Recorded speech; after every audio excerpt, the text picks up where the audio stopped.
요셉에게 형통이란 상황과 환경에 관계 없는 하나님께서 함께 하시는 참 형통이었다 말씀을 드렸습니다. 요셉에게 있어서 꿈은 그의 삶에서 매우 중요한 사건들이었습니다. 요셉에게 있어서 그 꿈은 그가 하나님의 사람으로 살아갈 수 있는 길이었고, 요셉에게 있어 그 꿈은 그가 하나님의 사람됨을 깨닫게 하는 하나님의 은혜이기도 했었습니다. 그래서 그는 그 꿈을 가지고 살아갈 때에 비록 그가 자신의 의도한 바가 아님에도 불구하고 감옥에 갇히게 되었을 때에 하나님의 꿈으로 그는 그곳에서도 살아갈 수 있었습니다. 물론 술 맡은 관원과 떡 맡은 관원에게 꿈을 해석해 주면서 잠시 사람을 의지해 보기도 했습니다.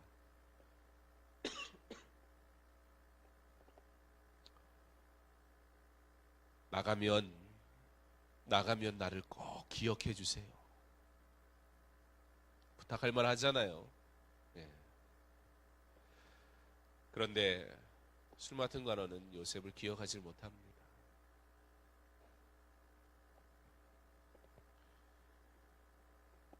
어떻게 보면 술 맡은 관원은 요셉을 기억한 것이 하지 못한 것이라기보다는 기억하려 하지 않은 것일 수도 있을 것 같습니다. 왜냐하면 오늘 말씀에 그 9절 말씀에 가서 보면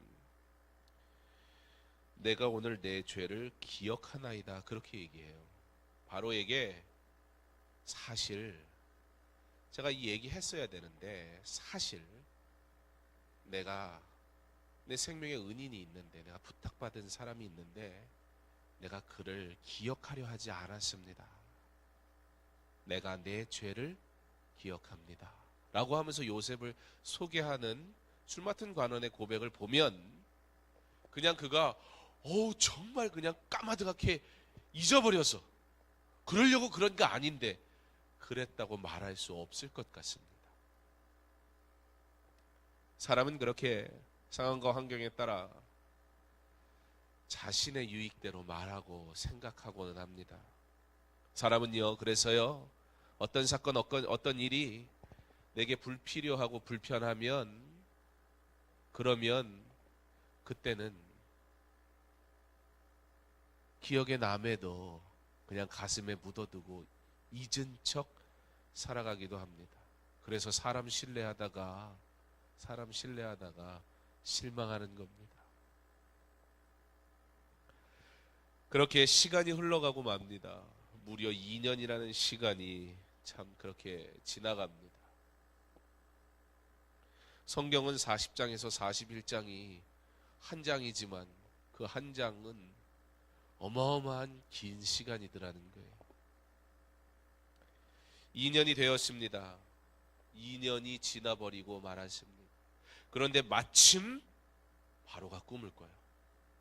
그런데 마침 아무도 해석을 못해요. 이것도 참 이해하기 어려워요. 당시에 애굽은 가장 곡물을 많이 가지고 있는, 무슨 얘기냐면 당시에 곡물을 많이 가지고 있다. 그 뜻은 강대국이라는 의미였고 문화가 발달됐다는 의미였고, 문화가 발달되고 강대국이라는 것은 많은 지식자들이 그곳에 몰려왔을 수밖에 없는 그런 초인류 대국, 그것이 바로 애굽이었다는 것입니다. 그런데 바로가 꿈을 꿨는데 그것을 해석할 수 있는 사람이 단 한 사람도 없더라는 거예요. 마침 그것도 이해가 안 돼요. 그리고 그때 술 맡은 관원이 이제는 요셉을 얘기하지 않고는 버틸 수가 없는 상황에 이르게 됩니다. 내가 오늘 내 죄를 기억하나이다. 바로께서 종들에게 놓아서 나와 떡 굽는 관원장을 친위대장의 집에 가두셨을 때에 나와 그가 하룻밤에 꿈을 꾼즉 각기 뜻이 있는 꿈이라. 그곳에 친위대장의 종된 히브리 청년이 우리와 함께 있기로 우리가 그에게 말하되 그가 우리의 꿈을 풀되 그 꿈대로 각 사람에게 해석하더니 그 해석한 대로 되어 나는 복직되고 그는 매달렸나이다. 바로에게 이와 같이 기쁜 소식은 없었습니다. 그리고 당장 요셉을 데려오라고 합니다. 세상은 이런 상황을 보면 우연이라, 야, 재수가 참 좋다, 그래도 운세가 좋은가 보다, 팔자가 그래도 한두 번은 복받을 팔자인가 보다. 왜 그렇게 얘기해요? 달리 얘기할 방법이 없거든. 이 우연이라는 일들이 사람의 지식과 사람들의 계획이 아무리 완벽해도 내 마음대로 되지 않는 게 인생이라는 걸 우리가 너무나 잘 알다 보니까 이거 도무지 다른 방법으로 설명할 길이 없는 거예요. 그러나 우리는 압니다. 하나님의 때에 하나님은 하나님의 일을 이루시려고 정확하게 그리고 완전하게 하나님의 계획하신 대로 그의 뜻을 이루어 가심을. 그러므로 사랑하는 성도 여러분, 조금 긴 것 같아도, 그래서 인내하기 조금 어려워도, 감옥에서 그래도 억울한 중에 야, 잘못하면 내가 풀려날 수도 있겠구나. 여러분, 소망이 없을 것 같은 데서 신락 같은 소망이 생겼을 때 그거 어떻게든 붙잡고 싶잖아요. 얼마나 기대했겠어요. 그리고 꿈의 해석대로 술 맡은 관원이 복직이 되잖아요. 요셉에게 술 맡은 관원이 떠난 이후의 하루하루는 정말 피말리는 하루였을 것이에요. 오늘이나 내일이나 혹시 모레 술 맡은 관원이 왕에게 얘기해서 나를 풀어주지는 않으려나. 차라리 소망이 없으면 그냥 포기해 버렸으면 그러면 괜찮을지도 모를 텐데, 이 소망 하나 생기니까 그것 바라보니까 답답함이 이루 말할 수가 없는 거예요. 하나님을 바라보지 아니하고 사람이 원하는 대로 소망을 두고 가면 그 마음에 불만과 불평이 생길 수밖에 없어요. 왜요? 차라리 하나님을 내가 모른다면 원망할 대상이라도 없을 텐데, 하나님 왜 나로 꿈을 해석하게 하셨습니까? 하나님 왜 그 해석이 맞아서 그 사람 복직되게 하셨습니까? 도대체 저 인간은 왜 나를 기억하지 않는 겁니까? 하나님이 깨닫게 하시면 되지 않습니까? 이거 불평하려면 하나님의 능력을 아는 만큼 불평이 쌓일 수밖에 없을 것 같아요. 하나님이 잠잠히 계십니다. 마태복음 15장에 여인이 예수님께 나와 간절히 엎드리며 고쳐달라고 자신의 딸을 구할 때 우리 예수님이 외면하시던 그 사건을 다들 기억하실 것입니다. 대꾸를 안 하세요. 그리고 예수님이 무시하세요. 멸시하세요. 모욕스러운 말씀을 하시는 것 같아요. 그러나 그 가운데 그 여인이 푸스럭이라도 주시면 그거로 족합니다. 그때 내 믿음이 크도다. 그 여인의 소망만 이루어진 것이 아니라, 병의 회복만 이루어진 것이 아니라 이스라엘을 향하여 이 여인의 믿음을 칭찬하심으로 믿음의 본이 되게 하십니다. 때로는 너무 고난하고 때로는 이 문제가 해결될 것 같지 않아 내 마음이 아픈 그때 꼭 기억하십시오. 우리 하나님이 그런 나를 보고 계심을, 기억하고 계심을, 그리고 내 가슴 아파함을 같이 아파하심을, 그리고 결국에는 나를 통해 하나님의 영광을 나타내시는 하나님 되심을, 그 하나님을 꼭 기억할 수 있기를 바랍니다. 2년이라는 긴 시간이 요셉에게 형통은 하나님과 함께 할 때 얻는 것이라는 것을 다시 한번 확신하게 하는 시간이 되었을 것입니다. 그리고 언제 술 맡은 관원이 기억해요? 야, 내가 너 살려준 거야.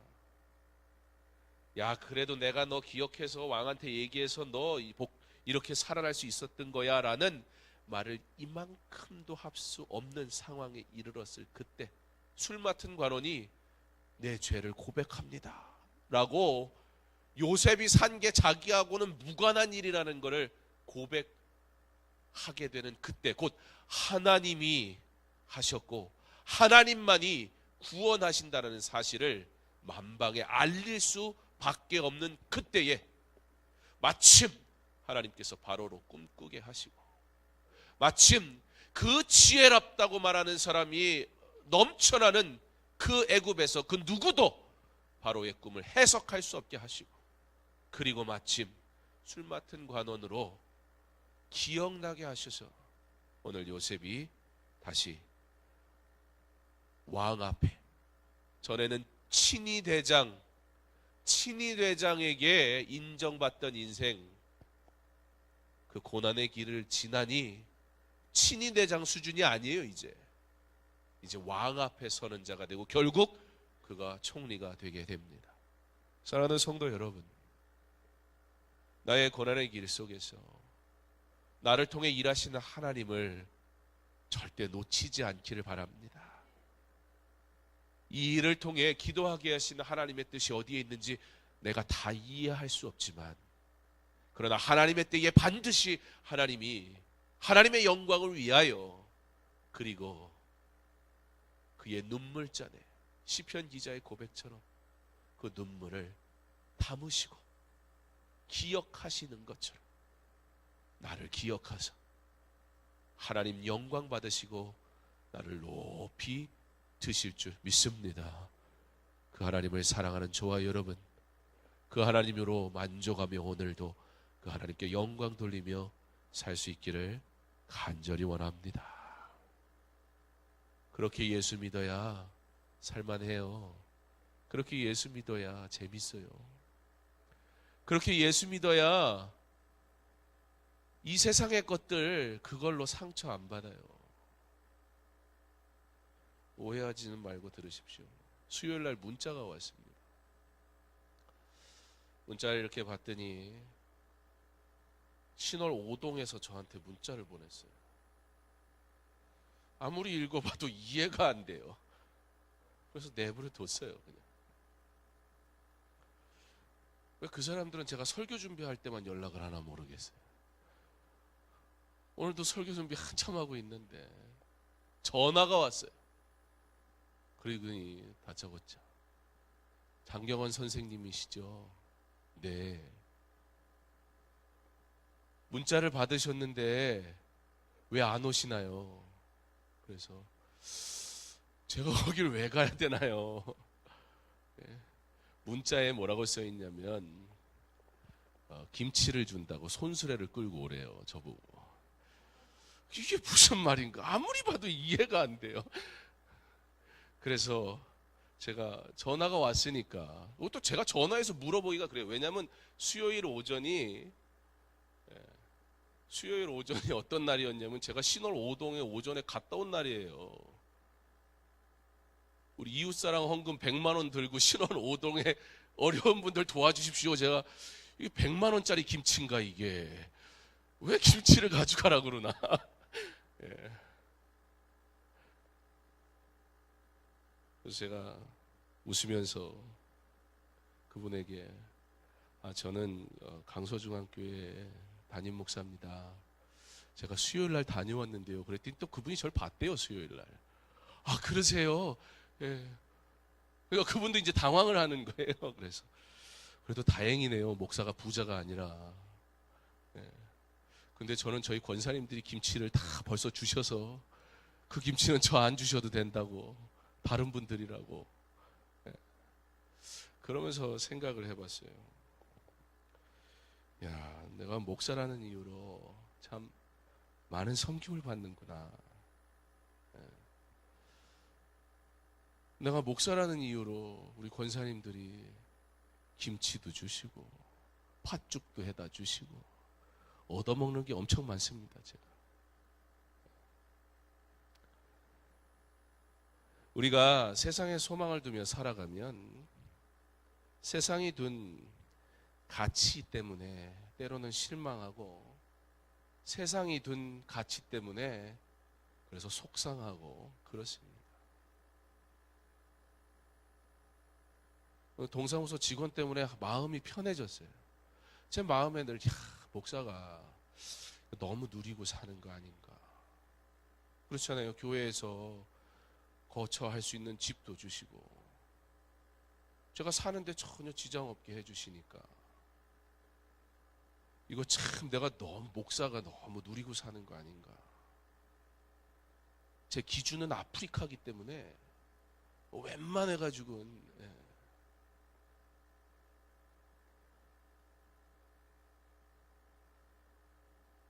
그리고 한때는 제가 과외하고 이럴 땐 저도 잘 벌었어요. 그래서 저 나름 자신이 있어요. 아니 내가 목사라서 그렇지. 목사는 원래 그런 거니까. 저도 가서 막 영어 과외하고 그러면 많이 주더라고요. 달라고 한 적이 없어요. 얼마. 본인들이 알아서 막 많이 주더라고요.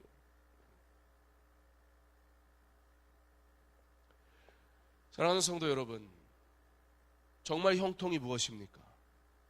얼만큼의 물질을 가지고 누리거나 어떠한 건강을 가지거나 어떠한 것을 소유하면 나는 하나님의 형통을 누리는 사람이라고 말하며 사시겠습니까?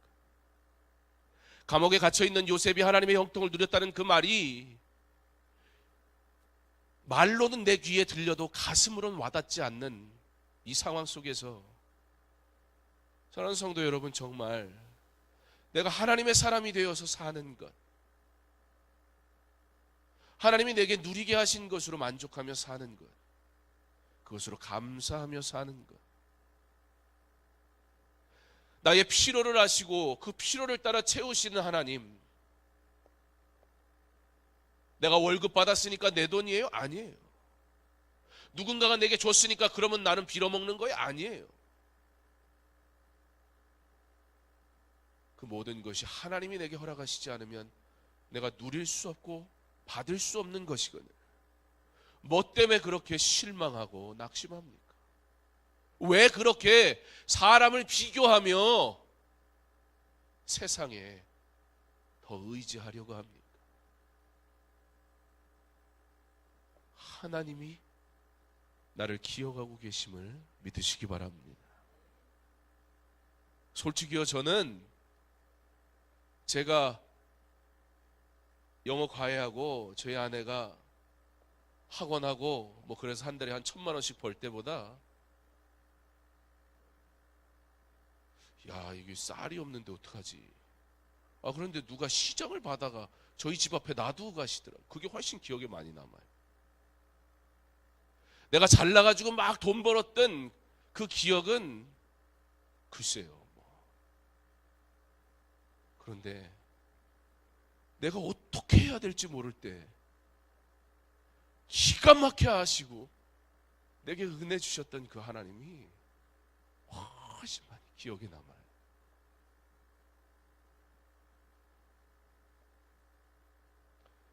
하나님의 사람들, 그들의 삶엔 결코 우연이란 없습니다. 요셉이 감옥에 있어도 그가 하나님과 함께 했으니 형통한 사람이고, 그가 총리가 됐으니까 성공했어요? 아니에요.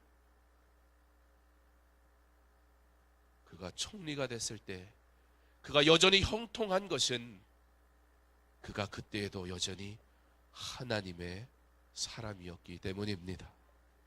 만약에 세상의 지위와 권력이 형통의 기준이 된다면 지금 가장 형통한 사람은 누구예요? 바로예요. 절대 권력을 가지고 있는 가장 강대한 국가의 왕인 바로. 그런데 그 바로가 한 사람을 하나님의 꿈을 꾸고 하나님의 꿈을 들음으로 눈이 번쩍 뜨이고 귀가 번쩍 뜨이고 하나님의 일을 행할 것을 기대하는 인생이에요. 그게 누구예요? 요셉이에요.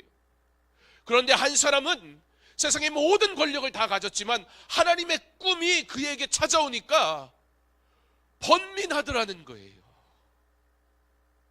하나님을 아니 꿈도 은혜요, 지금 내게 주어진 환경도 은혜인데 하나님을 모르니까 왕인들 꿈을 꾸니 번뇌하고 그 꿈을 듣고 나니 더 두려울 뿐인 세상에 절대 권력을 가지고 있으나 하나님 없는 인생은 그렇게 아무것도 아님을 성경은 우리에게 보여주고 있습니다.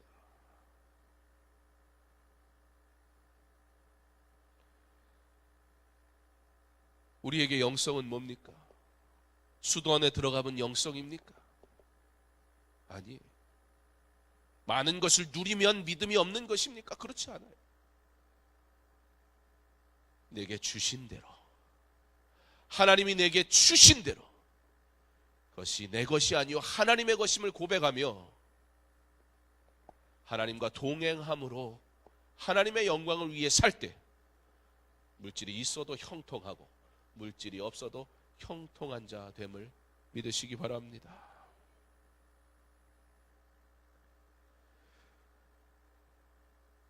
왕이 고민이 생깁니다. 왜요? 하나님이 없으니까 자기가 해결해야 되니까 고민이 돼버려요. 특별히 성경에 보면 애굽은 언제나 아브라함도 그렇고 주변에 곡식이 없을 때는 어디로 가야 되냐? 애굽에 가야 돼요. 그 정도로 애굽은 곡식이 풍부한, 나일강을 끼고 곡식이 풍부한 곳이었습니다. 그러는데 7년 풍년 뒤에 7년의 흉년이 찾아온다는 말 앞에 바로가 요즘 말로 하면 멘붕에 빠진 거예요. 이걸 어떻게 해야 되나? 그리고 요셉을 총리로 세웁니다.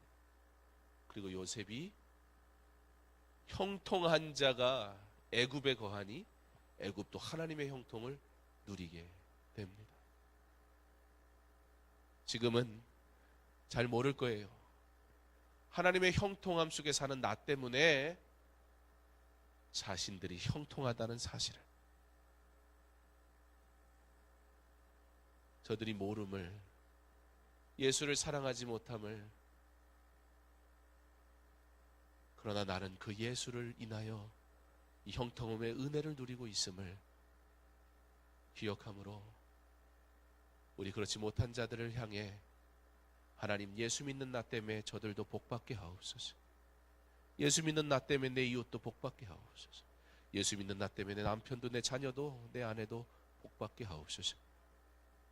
그리고 하나님의 때에 그들이 하나님을 알게 될 때 하나님께 영광 돌릴 겁니다. 그렇게 나로 하나님의 사람으로 하나님 부르신 것이 그래서 은혜요 또 은혜인 것입니다. 하나님 앞에 나는 누구입니까?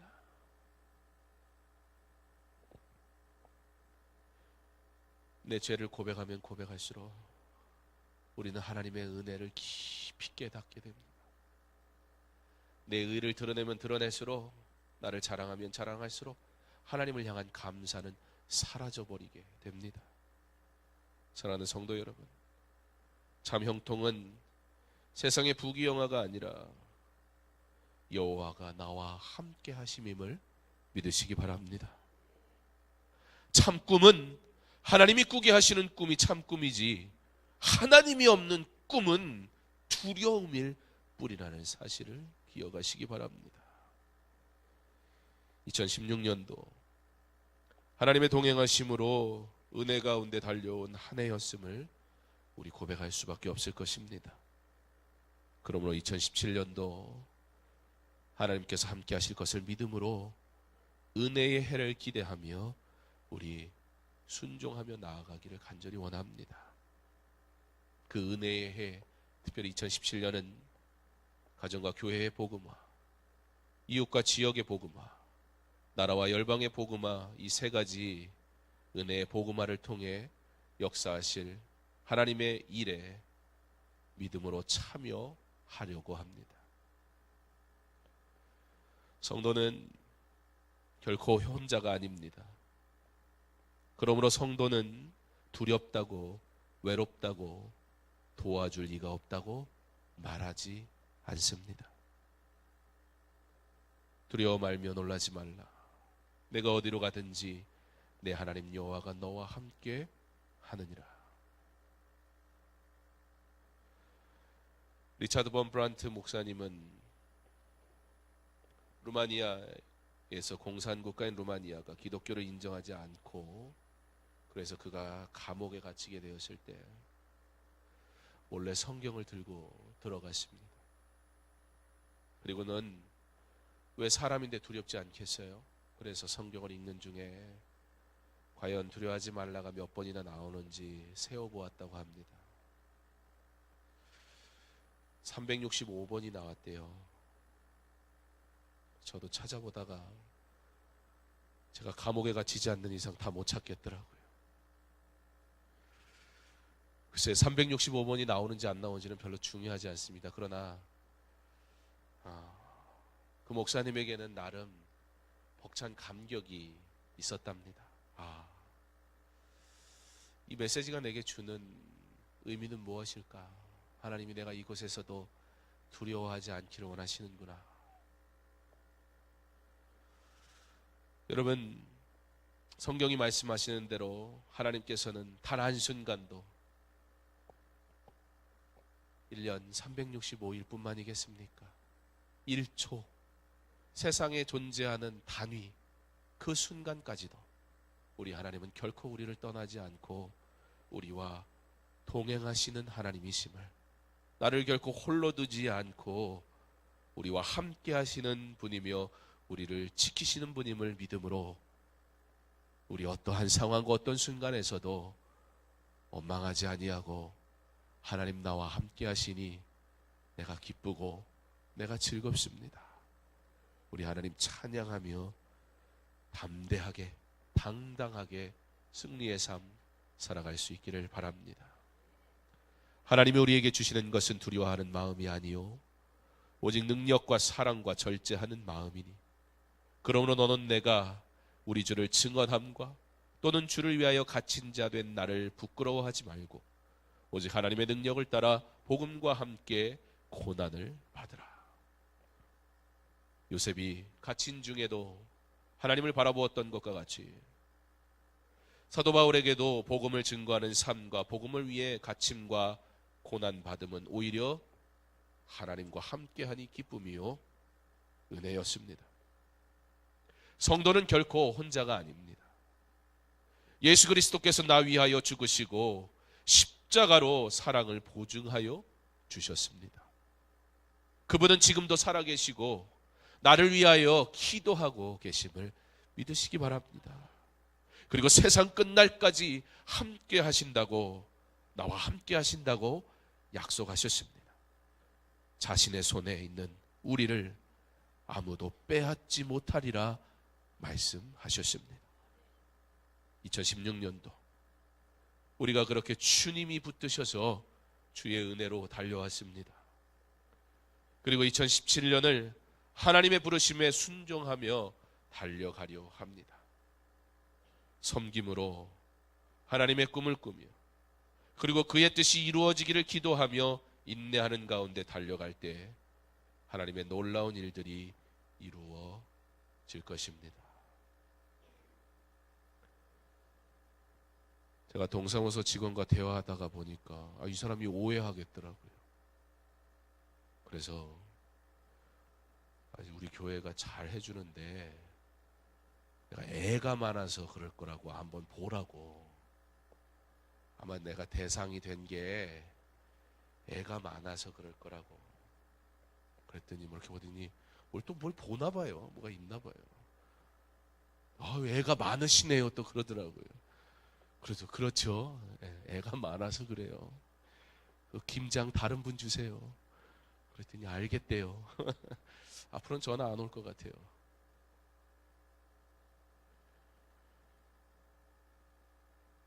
우리가 살아가는 동안 무엇을 쫓아가느라 분주하여야 하겠습니까? 오늘도 복음을 위하여 내가 하나님의 자녀된 것에 대한 기쁨을 가지고 세상이 정해놓은 기준 그것으로 실망할 것도 없고 자랑할 것도 없어요.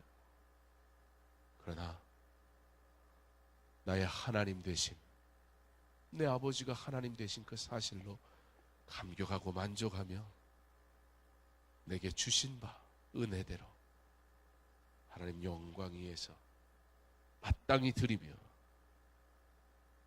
내게 물질을 주셨다면 그 물질로, 내게 섬김의 은사를 주셨다면 그 섬김으로, 그것이 무엇이든지 하나님이 내게 주신 것으로 우리 모두 그렇게 하나님 앞에 충성하며 남은 때를 살아갈 수 있기를 2017년 전도 선교 공동체로 하나님께 영광 돌리며 하나님 앞에 설 때에 잘했다 칭찬받을 수 있는 하나님의 백성 다 되시는 우리 사랑하는 우리 강서중앙교 모든 성도들 되실 수 있기를 2017년 전도 선교 공동체로서의 아름다운 일들을 이루어가는 저와 여러분 될 수 있기를 주님의 이름으로 축원합니다.